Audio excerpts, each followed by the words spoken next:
তামিমের জন্য বন্ধু শামসুর রহমান শুভ যেভাবে অপেক্ষা করছিলেন, ঠিক একইভাবে বিসিবির অপেক্ষা একটা দারুণ বিপিএল সবাইকে উপহার দেওয়া, আগের 11 আসরে যত বদনাম হয়েছে সবগুলো গোছানো।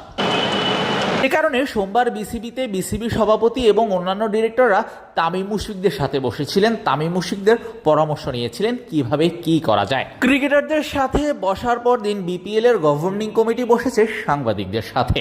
ক্রিকেটারদের মতো গণমাধ্যম কর্মীরাও তাদের ইনপুট দিয়েছেন, কি করা যায় সেগুলো নিয়ে তাদের মতামত দিয়েছে। লাস্ট ডেতে আসলে সবশেষ যে ফাইনাল খেলেছে দুই দল, বরিশাল এবং চিটাগং, দুই ক্যাপ্টেনও ছিলেন, তামিম এবং মিঠুন সহ আরো কয়েকজন ক্রিকেটার ছিলেন।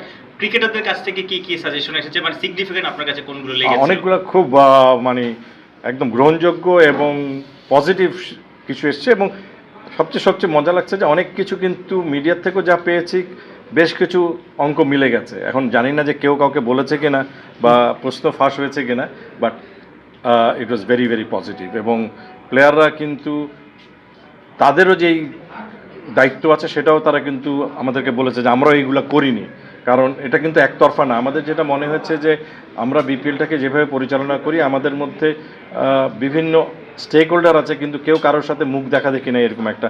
প্লেয়াররা একটা ফ্র্যাঞ্চাইজি, আমাদের টিম ম্যানেজমেন্ট, মিডিয়া, বাট প্রত্যেকে যদি একত্রিত হয়ে আমরা যদি একই মিশনে একই ভিশনে কাজ না করি, তাহলে কিন্তু বিপিএলকে আমরা কোনোভাবেই উজ্জীবিত রাখতে পারবো না। প্রতিবারই প্লেয়ারদের মধ্যে একটা অসন্তোষ দেখা যায় যে ড্রাফটে তাদের যে একটা দাম দেওয়া থাকে যে 15 লাখ, 25 লাখ, 35 লাখ, আমাদের কাছে নিয়মিতই ফোন আসে যে ক্যাটাগরিতে তাদের যদি একটু উন্নতি করার ব্যবস্থা করা যায়। তো এইখানে ড্রাফটের জায়গায় যদি নিলামটা করা যায়, এটা আসলে আরো বেশি কনফিডেন্ট হতো কিনা? সারা বিশ্বে যতগুলো টি20 লিগ আছে, খালি আইপিএল ছাড়া কোনো জায়গায় অপশন নেই। সো আমাদের সাথে প্লেয়ারদের কথা হয়েছে, they have given their suggestions. আমি এখানে ডিসক্লোজ করছি না, but they have very clear understanding কোনটা আমাদের জন্য ভালো, সেটা আমরা তাদের থেকে শুনেছি।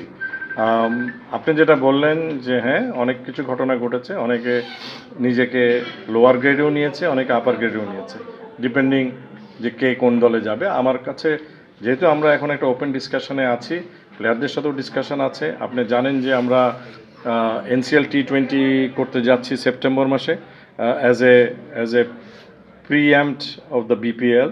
কারণ যেটা অনেকেই বলে যে আমরা বিপিএলে যে প্লেয়ারগুলোকে সংগ্রহ করা হয় তাদের পারফরমেন্স সম্পর্কে কোনো ডাটা, স্ট্যাটিস্টিক্স অনেক কিছুই থাকে না, এবং সেখানে আমরা যে লিস্ট করি, এখানে এই বছর আমরা বিপিএল এবং সিলেক্টার্স এবং বিসিবি মিলে কিছু ক্রাইটেরিয়া করতে চাচ্ছি, যে ক্রাইটেরিয়া শুড ডিকটেট যে কে টি20 জন্য ভালো প্লেয়ার এবং তার স্ট্রাইক রেট কত।